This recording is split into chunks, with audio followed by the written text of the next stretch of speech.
think that when she ran off, she was upset, and she got to a point and decided to stop and wait, and that this predator was waiting. He'd been waiting, and that was the perfect opportunity. There was no one else around. That's the only thing I could think, and probably told her, I'm going to take you to your mommy. The tears have dried up, and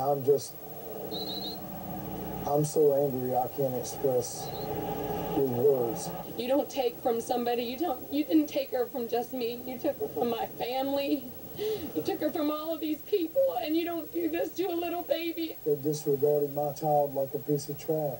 And to put my baby in the trash like she's nothing, that's not okay. There's no measure of punishment that you deserve, except the same death my daughter went through. I will not sleep until this person is found.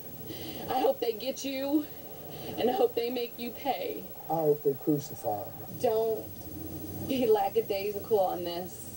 I talked to them. I told them if you talk to a stranger, don't talk to a stranger. Just walk away. You don't necessarily, have to yell if they're just asking you something, but if they're trying to coax you into getting into the car, yell. And obviously we see that even that didn't make a difference. Please, you don't have to tell them who you are. You don't have to. You're not going to be in trouble if you give the answers. Just help us find who this is. Don't let another. I never thought in all of my life that I would ever have to do this, even know anybody. I don't want to see another parent feel empty.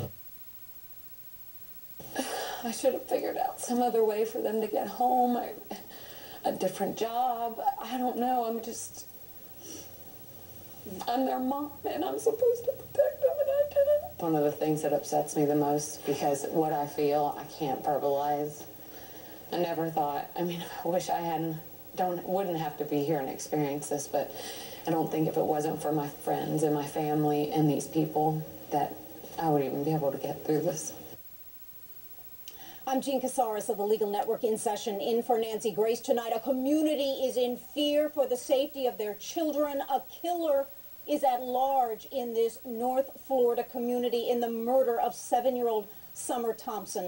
I want to go out to Ellie Jostad, Nancy Grace producer. Ellie, there are multiple crime scene investigations going on tonight as we speak in multiple states. Explain all of that to us. Yeah, that's right. In addition to that house on Gano Avenue, that's the vacant house in front of which Summer was last seen. You've got a major forensic investigation going on there right now. The Florida Department of Law Enforcement has set up a mobile forensics lab. They're combing through that house. Now, while that's going on, we also have 55 miles to the north at a landfill in Georgia. We have a similar investigation where they're going through painstakingly 225 tons of trash to try to find any sort of evidence at that location where Summer's body was found. I want to go out to a very special guest tonight, Laura Holt. She is the aunt of Summer Thompson. Once again, thank you for joining us under such a trying time, but a time that investigators are trying to find who murdered your beautiful, beautiful relative. When was the last time you spoke with Summer? A few months ago. What did she say to you? Over the phone. What? What did she say to you? She told me that she loved me, and we couldn't wait to see each other again. And she asked about her kitty that was here, Rosie. She loves kitty cats and puppy dogs. Were there plans for the holidays? My husband had already taken 2 weeks off from work for Christmas, and we were going to go down and see him during Christmas time.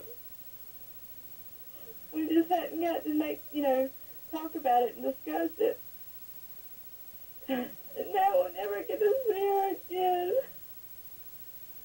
You have such beautiful memories of such a lovely, precious, precious little girl whose life was cut so short.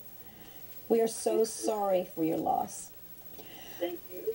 I want to go to Lisa Rukab, who is a neighbor and a friend of Summer Thompson and her whole family. Lisa, you have helped so much in all of this with support and help with the community. Talk to us about the community where Summer Thompson and her mother, where they live. What is it like out there in North Florida? Oh, we have a wonderful neighborhood. North Florida altogether is wonderful, but we have a wonderful, close-knit community that we live in. Everybody, usually we all watch out for each other's children. We just help each other when they need help. If a parent is not going to make, picking up the child is nothing for someone to pick up the phone and just ask, hey, can you pick her up today or pick him up today? And it's just no problem. We all share that job. Had you ever seen that vacant house that investigators have now designated a crime scene that they are staying at to continue to collect evidence? Had you seen it? I have not seen the actual house, but I know exactly where it is. How close I know is the it to vicinity. where Summer lived? How close? Approximately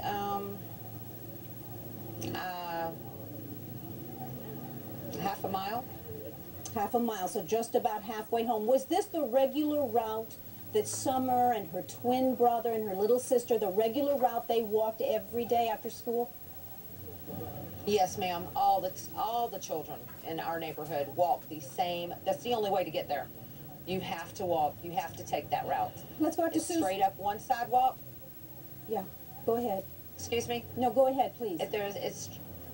It's straight up one sidewalk. You get to one cross guard. You take a left, and it's right down. There's usually a police officer there, making sure the children are safe in between the next cross guard.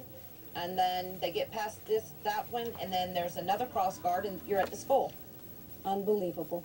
To Susan Moss, family law attorney, child advocate, the reason I asked the question if this was a regular route that little Summer Thompson walked, that could be very important evidence because this is going to be a first-degree murder case. This, I believe, is going to be a death penalty case. We are in Florida. There are special circumstances for death penalty case. This fits it. It's a young little girl under the age of 12. It can be a felony murder situation, a killing during the commission of a felony. But if it's the regular route she walked, this also could be premeditated and pre-planned. Absolutely, and that also means the death penalty. The reason why they want to know if this was the regular route is they want to know whether this person had been watching her for several days. That might produce more evidence, maybe more witnesses, but her body found in a dump will only intensify the hunt. All right. Look at this mother. Anyone who saw anything needs to come forward. We need to make sure that our children are safe, and by getting this scumbag off the streets, that's the only way we can do it. To Dr. David Posey, very short time we have, but DNA forensics critically important on this body. And I know about the touch DNA that now investigators can get when someone really touches the clothing of a child like this.